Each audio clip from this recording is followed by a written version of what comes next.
Today we're making this unbelievably delicious, oh so beautiful, oh my gosh, it's a mocha espresso cake. So good and so easy. Want to see how we do it? Just keep watching. Yum. Be sure to follow our Facebook page at Poppy's Cucina for a full copy of today's recipe. We'll see you there. So the first thing you're going to do, in a medium-sized bowl, you're going to add 2 cups of white chocolate chips. And to this, we're going to add 1 3/4 cups of very, very, very hot cream. Pretty much almost to the boil, you want this. And to the cream, I added 2 ounces of espresso. All right, so now we're going to whisk this together until the white chocolate is all melted. And then you want to put this in your fridge. You want to allow this to cool for at least 2 to 4 hours. At least 2, ideally 4. You can even carefully put this in the freezer for an hour or so, because if you don't allow this to cool fully and actually get quite cold, it's not going to whip up properly. So that's one of the tricks. You have to make sure this is very, very, very cold. All right, so into the fridge, this is going to go for 4 hours.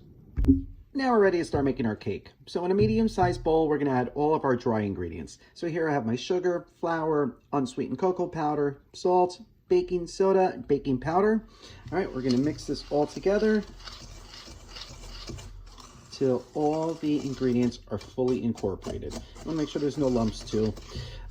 You do this in a separate bowl because if you were to just start adding the dry to the wet, you're going to have a very inconsistent product. So it's very important that we do these in 2 separate steps. All right, so we're going to keep mixing this up just like that. And now in a larger bowl, we're going to add all of our wet ingredients. So here I have my ricotta, sour cream, olive oil, milk, eggs, vanilla, and I also added 2 ounces of espresso. All right, to really bring that coffee flavor home. All right, so now we're going to whisk this together till it's all nice, smooth, and creamy.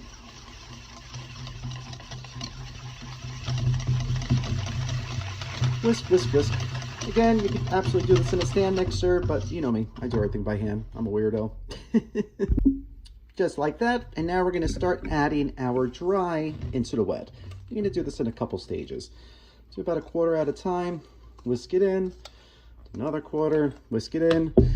You know, so on until you have no more dry. And you want a really nice, smooth, even a fluffy batter. Remember, when you whip your batter to a fluffy texture, it actually makes a really soft, moist cake. All right, so we're going to start whisking this together. Just like that. See how nice and moussey this looks? Oh, it's going to be so nice. And taste it. Oh, it's so rich. All right, so now we're ready to bake it. All right, so here I have my 2 9-inch cake rounds that I sprayed thoroughly with a nonstick cooking spray, added a sheet of parchment paper, and sprayed that too. And now we're going to evenly distribute the batter into these 2 pans.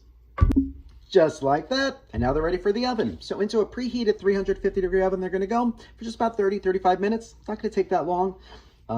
Around the 25-30 minute mark, you're going to want to do the toothpick trick. Insert it in the middle. Comes out clean. It's ready. If it still has some batter on it, it needs a few more minutes. All right, but we're going to throw these in the oven now. We're going to place them gently into the oven now. You don't want throwing cake batter, especially once this good. All right, we'll see these in a half hour-ish. All right, so I just pulled these out of the oven. They look beautiful. Beautiful. See, I did the toothpick trick. All right, and in a Poppy first, these actually cooked faster than I thought. These took about 29 minutes. So make sure you start checking yours at the 25-minute mark. All right, but we're going to allow these to cool for at least an hour in their pans. Then we're going to pop them out, and then put them on a cooling rack to cool fully for at least another hour or so. Oh, but I can't wait. I can't wait. And you know, we have some time to kill. So you know what that means? That's right. It's the perfect time for a cocktail time. Oh yeah. All right, so for today's Mocha Espresso Martini, oh yeah, we're going to start with a 1/4 teaspoon of unsweetened cocoa. We're going to add 2 ounces of fresh brewed cooled espresso, 1 ounce of coffee liqueur,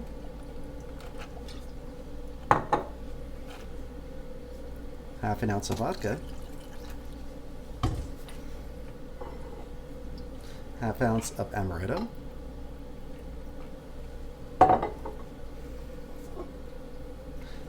1/2 ounce of Frangelico.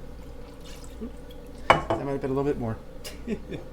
Now we're going to add 1 ounce of Irish cream liqueur.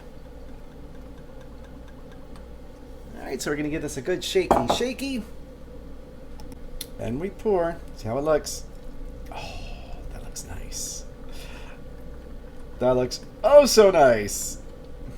Oh, look at that. Look at that. Perfect. Look, it's perfect. Still got it. Still got it. And maybe ask for a little fun thing. We're going to top it with a little bit more cocoa. There we go. Pretty. It's time to give it a try. Salud.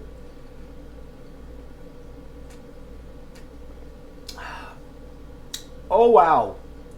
Oh, wow. Think iced mocha cappuccino. It's creamy. You definitely get the chocolate, you get the almond, the hazelnut. There's that vodka burn. It's always there. With the coffee liqueur and the espresso. Oh, this is phenomenal. I now know why these espresso martinis are all the rage, because they're amazing. So if you try this drink recipe, let us know. Cheers. All right, so our cream mixture has been chilling in the fridge for 4 hours. So now we're going to whip it up using our handy dandy little hand mixer. And we're going to whip it to stiff peaks. Just like that. So it didn't set as firm as I wanted it to. I mean, it's pretty firm, but I want this a little bit thicker. So I'm actually going to pop this in the freezer for about a ½ hour just to really solid it up. All right, so into the freezer it's going to go for about a ½ hour. All right, let's build ourselves a cake. So we have our bottom layer on this nice little dish. Now we're going to put on a nice thick layer of that beautiful cappuccino mousse that we made. Nice thick. Yes. A little more. A little more. Yes. Look at that. Does that look like a cappuccino foam? And you taste it. Oh, it is so good. It tastes like a cappuccino. Like seriously. Oh, one more. All right. Now we will get the other cake on top of that. You want to let it drizzle off the sides. Yes. And then we're going to put the rest right on top. Oh, beautiful. Look at that. Look at it. Oh, creamy. Just like a delicious cappuccino, but in a cake form. Yes. Let it all drizzle off the sides. Oh, this looks glorious. Glorious. And then as a final touch, I'm just going to top it with a little powdered cocoa. Right on the top, just like you would a cappuccino. Oh my gosh. All right, so we're going to pop this in the fridge. We're going to allow this to cool for a little bit, but oh my God, what a mess. It's so good. All right. Yum. All right.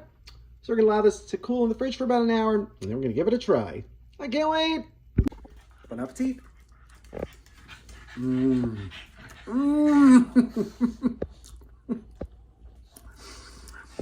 It's like eating a chocolate cappuccino. Oh, so moist, so delicious. Chocolatey with the hints of the espresso. And that cappuccino mousse is everything. Everything. So good. So good. So easy. You gotta try this recipe. You're gonna love it. Hold on, Lou. You're gonna absolutely love it. So good. So if you try this recipe, let us know. Thank you so much for watching. If you like this video, be sure to subscribe to our YouTube channel at Poppy's Cucina. Thanks. Yes, Lulu. Did you want some cake? It's chocolate and espresso, Lou. You can have it. I'm sorry. I'm sorry, Lou. I'll make you another cake, okay? I'll make you a nice vanilla peanut butter cake. Now, I promise. You can't have this one. I'm sorry. I'm sorry, Lou. Sad.